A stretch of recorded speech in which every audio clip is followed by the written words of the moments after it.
The Philippines, Southeast Asia's hidden gem and one of my favorite budget-friendly travel destinations. The Philippines is made up of more than 7,500 islands and is home to some of the world's most beautiful white sand beaches. No wonder whale sharks like to migrate here. The Philippines are known for its incredible landscapes, from the chocolate hills in Bohol to the rice fields in the mountains north of Manila. The Philippines are also known for their rich Spanish culture, as it was under Spanish control for 300 years. 80% of Filipino dishes come from Spanish recipes. The cuisine here is out of this world. The Philippines has so much to offer, and that is why I encourage you to travel here. Keep watching to find out how you can travel this paradise on a budget.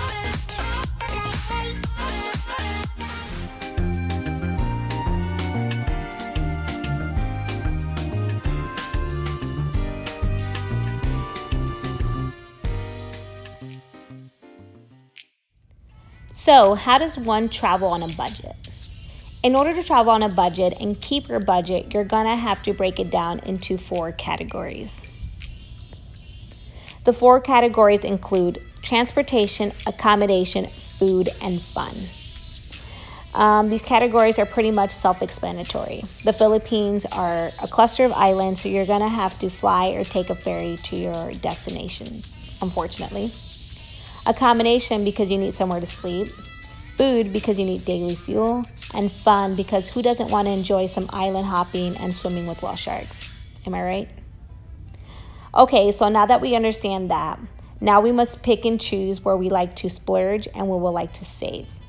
For example, if you want to stay in that 5-star hotel, you're going to have to sacrifice your transportation there. Instead of a direct flight, now you're going to have to take a bus, a ferry, a taxi. It's going to cost a fraction of the price, but it's probably going to take you twice as long to get there.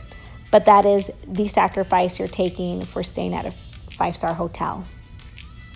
Okay, now let's move on to the apps and websites that I use in order to book accommodations and transportation. Okay, so onto the apps that I use to book accommodations when I traveled through the Philippines were Booking.com, Airbnb, and TripAdvisor. So let's start with Booking.com. Booking.com is a hotel app. I've been using Booking.com for years now, and at this point I am part of their Genius Reward program, where I get deals and discounts on hundreds of hotels, which has helped tremendously in the past. Booking.com also provides you with a guidebook of the city you're traveling to, filled with reviews and tips from locals. Booking also translates important information such as your hotel address in the local language, which has helped me countless of times. On to our second app, Airbnb. Airbnb is an app where you rent someone's home or some portion of their home. For the most part, Airbnb is almost always going to be one of the cheaper options, and it's also a great way to get to know the locals. On to our last site, TripAdvisor. TripAdvisor is a site where one can book hotels, excursions, and read from hundreds of travel reviews. To be honest, TripAdvisor works with third parties, meaning when you purchase anything through their site, it is actually being done through an unknown source. And to me, that's a little scary to give your credit card information to a source I'm not familiar with. So what I do when I use TripAdvisor is I use them for their honest and unbiased reviews. And the information I receive from these reviews, I go on to Airbnb or Booking and just book my accommodation directly through them.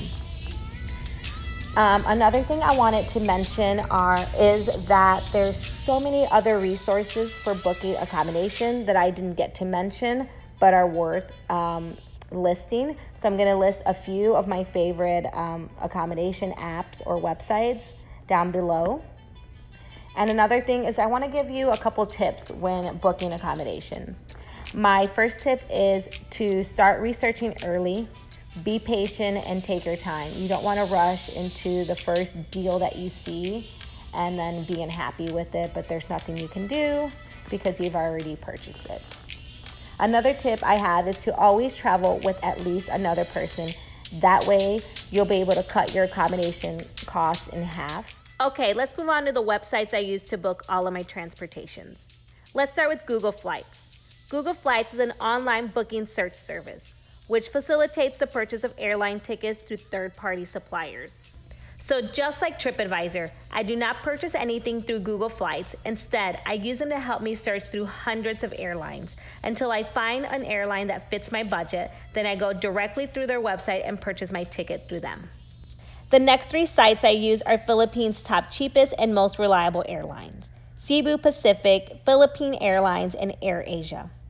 I also use 12go.asia, oceanjet.net, roamtorio.com for all of my ferry bookings. I also use geckoroutes.com for my bus commute. Okay, this concludes all of the resources I use to book my accommodation and transportations. Okay, on to the money portion of this video.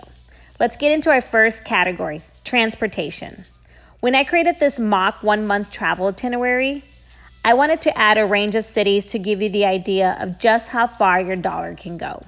It is extremely inexpensive to travel around the Philippines, so take advantage of that. Let's talk about why I chose these cities. Number 1, Manila. This is where you'll first land, since it's the largest city in the Philippines with the largest international airport. When traveling over to the Philippines, you're more than likely, if you're coming from the States, are going to land in Manila. You're going to have a long layover in a nearby country, then followed by a short flight over to the Philippines. So that is why I decided to start the trip on the 2nd, just because of that long layover. Once you land in the Philippines, we'll immediately fly over to Puerto Princesa for $38. Puerto Princesa is located northwest of the Philippines, and it's known for its incredible beaches and stunning landscapes. Then from Puerto Princesa, we'll take a ferry over to Coron for $48.13. And for the same reasons I chose to go to Puerto Princesa is why I chose to go to Coron. Coron has some of the most unique landscapes, resembling Africa in some areas. Then from Coron, we'll fly over to the south of the Philippines over to Bohol for $77. This will be by far your most expensive flight. Bohol is known for the chocolate hills, Tarzan monkeys, and snorkeling. Then from Bohol, we'll take a ferry over to Cebu City for $9.79. We won't be staying long in Cebu City for the same reasons why we left Manila immediately. The only reason I even stopping in Cebu City is to break up the long commute from Bohol to Aslab. But if you do get the chance to explore Cebu City, don't forget to visit Cebu Taoist Temple, built by the Chinese community in 1972 for their Taoist religion. And also Fort San Pedro, a historic military defense structure built by the Spaniards in 1565. Then from Cebu City, we'll take a van over to Aslab for $3. This is where we'll be swimming with whale sharks and exploring Kawasan Falls. Then from Aslab, we'll take a ferry over to Dumaguete for $5, which is home to the active volcano Mount Canleon, freshwater lakes, waterfalls, and amazing outdoor markets. Then from Dumaguete, we'll fly back to Manila for $41, then back to the U.S. This completes our transportation, totaling $221.92. And we're left with a budget of $578.08. Okay, on to our second subject, accommodations. I want to start off by saying that traveling's biggest misconception is that it's expensive, but it's only as expensive as you make it out to be. The earlier you start researching, the better. You're able to take your time and find deals. The first time I left the country, I researched so much I got gamer's thumb. If you don't know what gamer's thumb is, it's when your fingers cramp up from excessive use, whether that be from a video game controller or a phone. And it's painful, but I was determined to meet my budget goals. Anyways, let's move on. Oh, I also wanted to add that when I traveled to the Philippines, I traveled with another person. So I was able to share the accommodation costs with them. All of the accommodations you see have been split in half to demonstrate exactly how I did it and how I was able to save. Anyways, on to our first destination, Puerto Princesa. In this 1 month travel itinerary, I decided to stay in Puerto Princesa from the 2nd to the 8th of May for $35.50 for my entire stay. This Airbnb is located 20 minutes away from the airport, so you'll probably need some type of transportation like a moped just to get around. The Airbnb is also located in a gated community. The rental also includes the entire apartment equipped with a full kitchen and Wi-Fi. On to our second destination, Quran, and one of my favorite places on earth. We'll be staying here from the 8th to the 15th of May for $66.50 for the entire stay. Quran is an expensive island, so we have to sacrifice our accommodation here. Aubrey's Ridge Inn isn't the nicest, but it's doable. When I visited Quran, I was never in my hotel room. There are so many things to do and so many things to see. The inn is located 3.7 miles from Twin Lagoon, a 5-minute walk to Mount Tapias, and a mile to the Quran Public Market. The inn also provides breakfast, which is a plus. On to our third destination, Bohol, home to the Chocolate Hills and the Tarzan monkeys.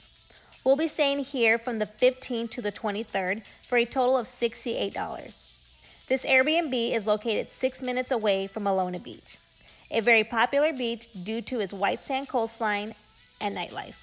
On to our fourth destination, Cebu City, the first city in the Philippines to be colonized by the Spaniards. We'll be staying here from the 23rd to the 24th for $8.50, located in the heart of Cebu with Wi-Fi and a pool. Okay, let's move on to our fifth destination, Oslab, home to the Kawasan Falls and whale sharks. We'll be staying here from the 24th to the 26th of May for a total cost of $17.50. The Airbnb is located in the center of the small town of Oslab. On to our sixth destination, Dumaguete. There's lots to do in Dumaguete, such as trekking, snorkeling, waterfalls, hot spring, Turtle Island, and so much more. We'll be staying here from the 26th to the 30th for a total cost of $43. This beautiful home is located about 15 minutes from Dumaguete City, so you'll definitely need a moped to get around. This Airbnb is literally sitting on a cliff with stunning views of the jungle. And on to our last destination, Manila, the capital of the Philippines. We'll be staying here from the 30th to the 31st for a total cost of $18.50. I suggest you do all of your souvenir shopping here. For one, it's a large city, so things tend to be cheaper. And second, it's your last destination stop. Don't make the mistake of buying your souvenirs too early on and having to haul all of the extra weight around the Philippines. Okay, so that concludes our entire accommodations. A grand total of $257.50, which leaves us with a budget of $320.50. On to our next category, fun. I want to start off by saying that you don't need a lot of money to have fun. The Philippines are covered in waterfalls, beaches, nature, and it's rich in history. I listed the top must-sees of the Philippines. Starting with number 1, whale sharks. 2, Kawasan Falls. 3, Quran Island tours. 4, beaches. 5, Chocolate Hills. 6, Mount Tapias. And 7, Cebu Taoist Temple, with a grand total of $63.76, which leaves us with a budget of $256.82. Okay, on to the last category, food. Filipino food is one of my favorite cuisines and one of the cheapest. I highly recommend you stay away from touristy spots and westernized food. For one, the food will not be as authentic since they start catering to the tourists and not the locals. And 2, it's gonna be twice as expensive. In order to find affordable food, you're gonna have to go local. If you're having a hard time with this, ask the employees at the hotel you're staying at or the owners to the Airbnb you're renting for advice. Street food is always gonna be the cheapest and most interesting. Don't forget to take advantage of the kitchen that's in your hotel room or Airbnb. And also split food when possible. Filipino food is almost always served in larger portions because they're meant for sharing. They are famous for their chicken adobo and lechon. Meals can range anywhere from 50 cents to $3. So remaining balance of $256.82 will go a long way when it comes to food in the Philippines. So here we have an overview of all the expenses for the month. Everything that we spend so far, from transportation, accommodation, food, and fun. Traveling for a month in the Philippines doesn't have to be expensive, especially if you plan carefully. I hope you learned something from this video and hopefully it encourages you to travel more. Please feel free to comment any questions down below and don't forget to like and subscribe.